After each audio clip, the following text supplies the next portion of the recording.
Bruno Soali, bonjour. Bonjour Herman et salut aux téléspectateurs.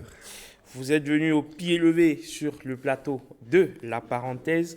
Vous arborez un sourire assez large ce matin. Apparemment, tout s'est bien passé pour vous ce matin. Oui, tout s'est bien passé parce que voilà, on a bravé les intempéries, nous sommes là, donc dans la joie bien sûr pour servir les téléspectateurs. Et justement, on parle d'une attitude de joie parce que avant de jouer leur match, les rugbymen néo-zélandais ont cette particularité-là d'offrir une chorégraphie. Oui, une attitude de joie, mais aussi de guerre, parce que ça se passe dans un concept, dans un contexte d'adversité. Souvent, on va parler du haka aujourd'hui, qui est une danse chantée, un rituel des insulaires du Pacifique du Sud, réalisé ou pratiqué, je dirais, lors des conflits, des manifestations de protestation ou des cérémonies ou encore des compétitions amicales pour impressionner l'adversaire que les Maoris, c'est un peuple autochtone de la Nouvelle-Zélande, ont rendu donc mondialement célèbre par l'intermédiaire de leur équipe de rugby à 15 de la Nouvelle-Zélande qu'on appelle donc les All Blacks, qui interprètent donc le haka chaque fois avant leur rencontre depuis 1905. On va remonter aux origines donc du haka. Selon la mythologie maori, il y avait, je dirais, un dieu qui avait, on va dire, deux épouses, et la danse est donc partie de l'un des enfants des deux épouses. Donc les joueurs en tenue noire, les All Blacks comme on les appelle,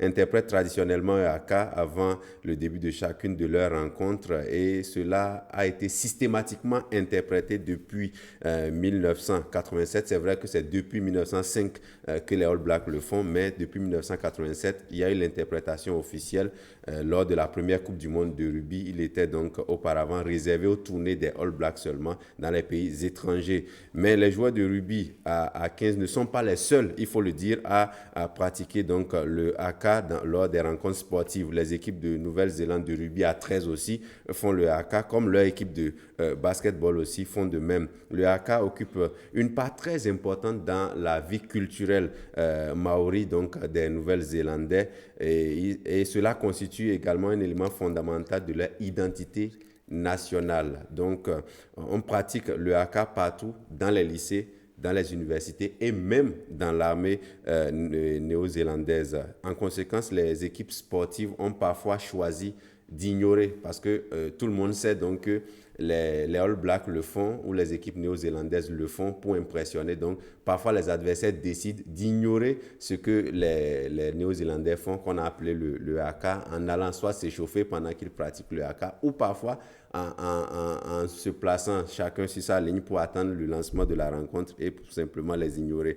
Il faut dire aussi que la plupart de ces équipes-là, on peut citer dedans la France et son équipe de rugby à 15 aussi, qui ont choisi plusieurs façons de répondre au haka des Néo-Zélandais depuis quelques années, parce que lors des Coupes du Monde de rugby ou du tournoi de 6 nations, c'est deux équipes qui se rencontrent souvent parce qu'elles sont souvent favorites, l'Afrique du Sud pareillement.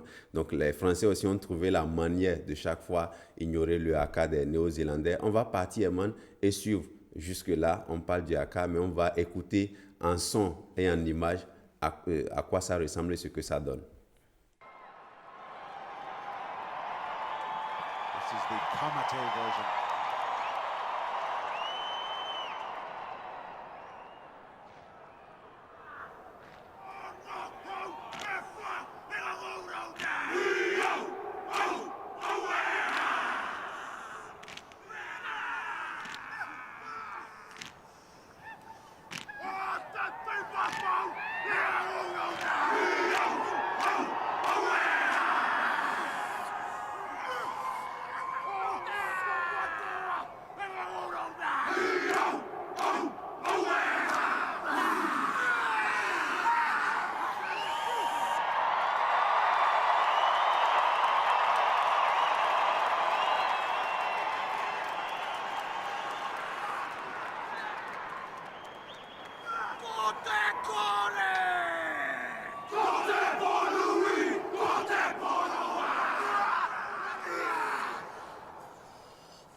One in the books here tonight.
The challenge, the response, a massive ovation from this packed crowd.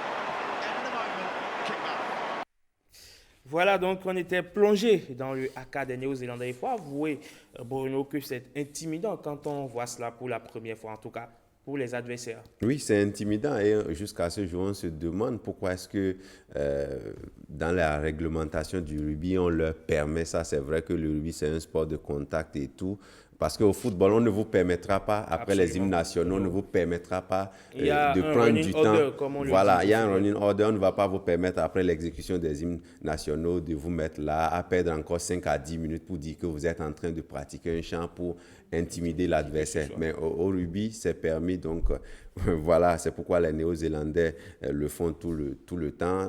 On a l'impression qu'on leur a reconnu ça comme une identité culturelle, donc on leur permet de le faire. Mais je me demande si avec l'évolution du temps, on ne finira pas par leur interdire ça, parce que les autres, les adversaires, généralement, en réponse, n'ont pas de mots à prononcer en retour. Ils n'ont qu'à peut-être trouver une manière pour ignorer le haka des Néo-Zélandais, parce que c'est très intimidant. Et ce que j'ai oublié de dire, c'est qu'au niveau du haka, figurez-vous que dans la culture néo-zélandaise, on choisit souvent le plus laid, excusez l'expression, de l'équipe, c'est-à-dire celui qui fait le plus peur physiquement. Celui qui physiquement n'est pas le mieux représentable. Voilà, donc c'est lui on choisit souvent pour être le lead du haka. Donc généralement quand vous regardez pendant qu'ils le font, il y a quelqu'un qui entonne, il y a celui-là qui mène le chant. Et donc quand vous le voyez, bon, vous allez tout comprendre. On va rapidement partir, j'ai une deuxième vidéo pour voir la traduction quelque peu du haka. C'est vrai qu'on entend à peine ce qu'ils disent, c'est eux seuls qui savent vraiment ce qu'ils disent. On va partir voir la traduction française du haka et on revient juste après.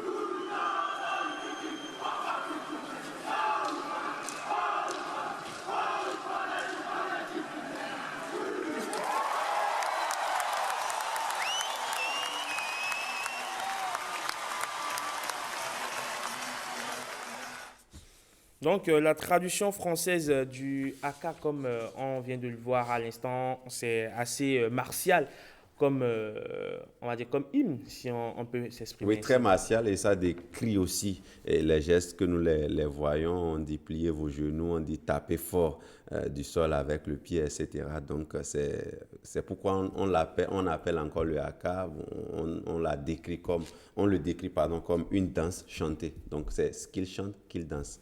Voilà, donc ces rugbymen néo-zélandais là qui ont cette identité quelque peu culturelle et sportive également. Mais À un moment donné, on peut se dire que ils sont des privilégiés par rapport aux autres parce qu'on leur permet de faire quelque chose que les autres ne font pas. Il y a une sorte de petite injustice, ça laisse un goût d'injustice, n'est-ce pas? Oui, ça laisse un goût d'injustice parce que c'est vrai que si d'autres nations aussi s'y mêlent aujourd'hui en sortant leur champ de guerre, etc., on leur permettra parce que c'est permis aux Néo-Zélandais, mais les autres nations n'ont pas cette culture-là que les Néo-Zélandais ont. Donc ça reste un déséquilibre au niveau du rugby aujourd'hui, c'est leur champ de guerre. Donc on leur donne toujours le temps de le faire avant que la rencontre ne soit lancée. Comme je l'ai dit, au foot, au basket. Au basket, c'est permis pour les Néo-Zélandais encore, mais au foot et dans d'autres disciplines, peut-être au hand et autres, on ne leur permettra pas de le faire. Mais au rugby, on leur permet de le faire. Et comme je l'ai dit, c'est sûr que les années à venir,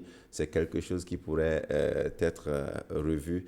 Aujourd'hui, c'est vrai que c'est pratiquement la meilleure nation au monde en termes de rugby. Chaque fois qu'elle va au mondial ou au tournoi des 6 nations, elle est toujours devant. Il y a aussi l'Afrique du Sud qui a une bonne équipe, la France aussi qui a une équipe qui n'est pas mal. Et voilà que dans quelques jours, ça va être le lancement de la Coupe du monde de rugby du côté du Japon. Donc, ça va encore être des séries de haka. Ça va encore résonner du Voilà. haka.